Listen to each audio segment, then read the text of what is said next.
Having covered Israel's legal rights in the West Bank, we are now going to focus on the peace process. Many suggest that Israel's presence in the West Bank, what some people call the occupation, is the cause of Palestinian hostility towards Israel, and the reason there is no peace. But is that really true? If Israel's presence is the cause of the conflict, then it follows that there was no conflict before 1967, when Israel was not in the West Bank, right? Let's look at the facts. The PLO, the Palestinian Liberation Organization, was created in 1964, when the entire West Bank and Gaza was in Arab hands. Why create the PLO in 1964, when Israel has no presence in the West Bank and Gaza? What Palestine were they liberating? The PLO emblem gives us the answer. The PLO was created to remove by force the entire state of Israel from the map of the Middle East, a goal clearly stated in their charter. This goal was not new. The PLO was continuing a long Arab history of saying no. No to the national self-determination of the Jewish people. No to recognizing the Jewish ancestral homeland. Let's take a look at the history. In 1937, the Peel Commission recommended a division of the land, a Jewish state and an Arab state. The Arab portion would include 96% of the territory that the League of Nations had originally designated for the Jewish homeland. This included far more than just the West Bank. However, instead of accepting the Jews as peace partners, the Palestinian leader Haj Amin al-Husseini said no and found a partner whose vision was closer to his own.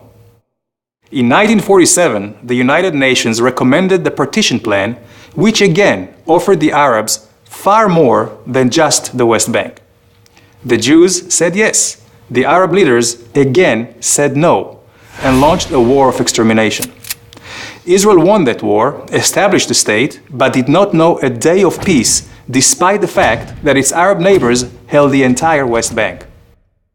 The Arabs continued saying no. They attacked Israel relentlessly, using the West Bank as a launching pad, until Israel took it over in a war of self-defense in 1967. After the war, the Arab League rejected all attempts at peace. They continued to choose force over negotiation. And at a summit in the city of Khartoum, we again heard no, no, no. Let's fast forward to 1993. Israel and the Palestinians signed the Oslo Accords. Were the Palestinians finally saying yes? It appeared so. Israel said yes and gave territorial control to a Palestinian government it helped establish. But despite signing agreements, the Palestinian actions said no. During the next 5 years, Israel saw a significant increase in terrorist attacks, which killed hundreds of Israelis. In 1996, Yasser Arafat, the Palestinian leader, declares, "We plan to eliminate the state of Israel and establish a purely Palestinian state." But Israel did not give up saying yes. In 2000, Israel's Prime Minister Barak offers the Palestinians 93% of the West Bank. Again, the answer is no, together with increased terror. In 2005, Israel withdraws from the Gaza Strip, uprooting 8,500 Israeli citizens, hoping to advance peace. The Palestinians again say no.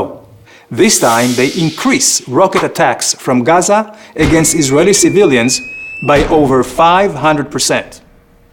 In 2008, another Israeli attempt at yes. Prime Minister Olmert accepts nearly all Palestinian demands, including handing over almost 100% of the West Bank with minor land swaps. The Palestinians, again, no. So what can we conclude? 1. The conflict was not caused by Israeli presence in the West Bank. The real cause of the conflict, until today, is the long-held Arab history of saying no. No to peace, no to the existence of Israel. Because no is consistent with Palestinian policy, education, and media. Political and religious leaders continuously promote Israel's destruction. 2. Israel has said yes for decades and has proven that by signing peace with Jordan and Egypt. So, where do we go from here? How do we achieve peace? With some goodwill, mutual recognition of the right to self-determination, and real compromises on both sides. Israel, for its part, will continue saying yes to a real and enduring peace. But for the peace process to succeed, the Palestinians will have to give up their uncompromising choice of force over negotiation and of choosing no over yes. It's about time.